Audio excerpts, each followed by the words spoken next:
Yes, please. Ayan yung ano, 4.5 liters. Thank you. Tuloy-tuloy lang yung vlog. And check that out. Yun, full tank. So, ang auto niya is... Ayan. Okay. Good. Let's go. Just lang dun May oil.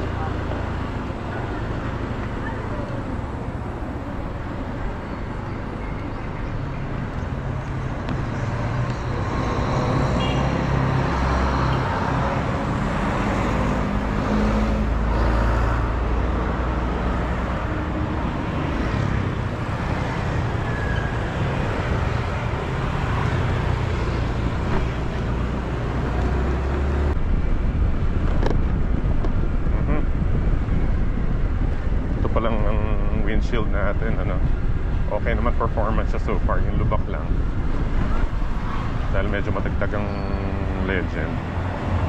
Minsan pag sobrang lubak tumatama sa dito sa dash, so kailangan medyo maingat. Mukhang nasa ano na ngayon ng mga motorista, disiplinado tama ba?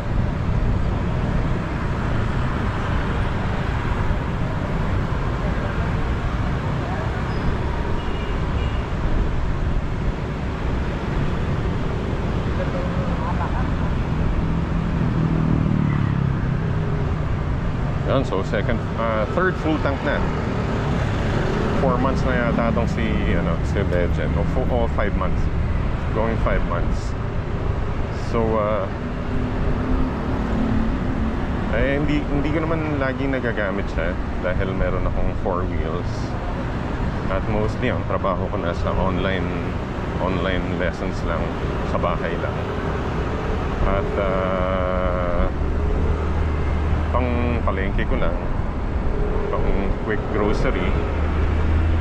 At tulad ngayon, pagka kailangan kong bumili ng grocery, dito rin ako.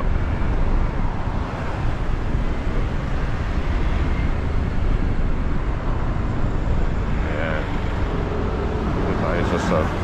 Mamaya, compute natin yung second fuel consumption niya.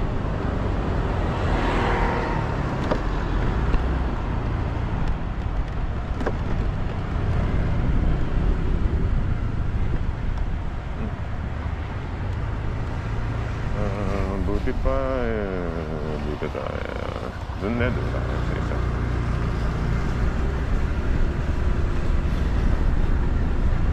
Gusto ko to na dito. Ayan. Okay, puno rin. That's fine. Dito tayo.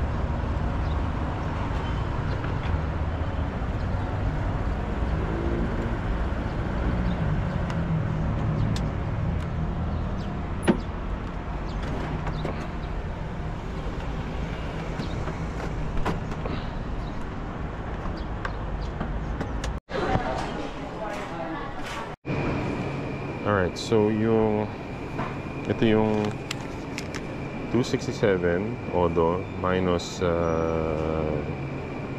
145 kasi 145 ako nagpa-gas nun. So 145, what to say, na 121 Odo. 121 Odo. Now that's 121 kilometers na takbo ko since then. And then last full tank. Now we have ilan to? 4.5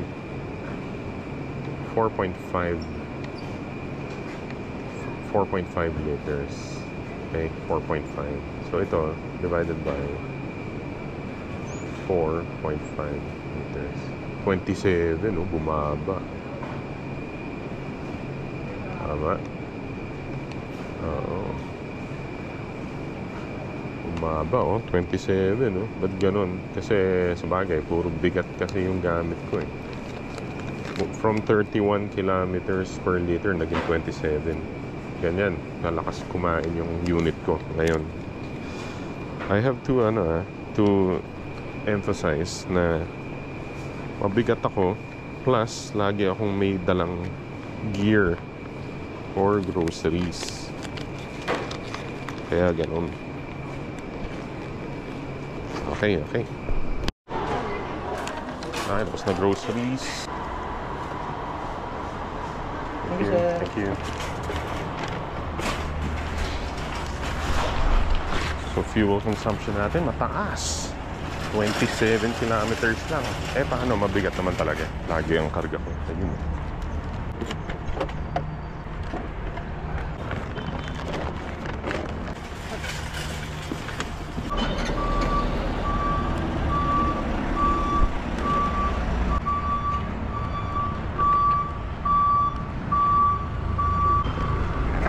Okay, let's go. Lipin natin Marcos Highway.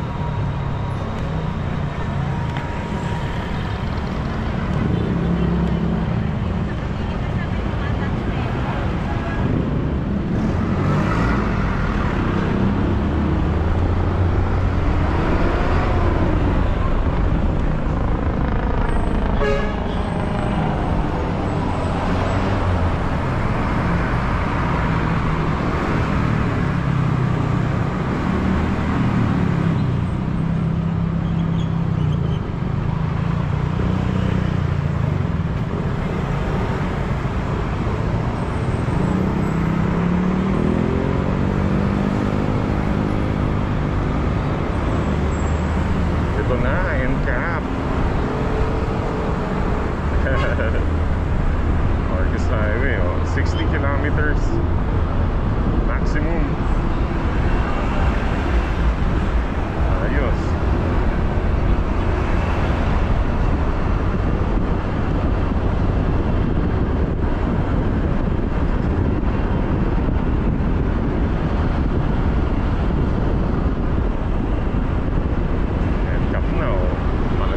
Na lahat. Ayos. Bagal na.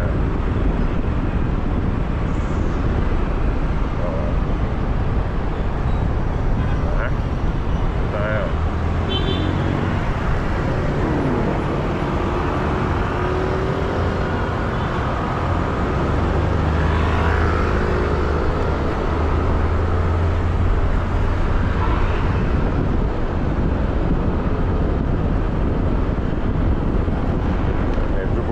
Pero lumuwag dito sa Marcos Highway Park, dito sa may bandang Santa Lucia, Robinsons East.